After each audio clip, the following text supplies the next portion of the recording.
দিলে মই এইফালে গ'ল এইবাৰ এইটো চাইডে জপিয়াই দিলে বামন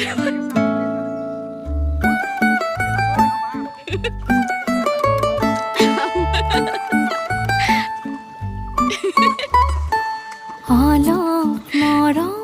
দিয়া যদি অতি সযতনে ৰাখি তৰাৰ বাগিচাতে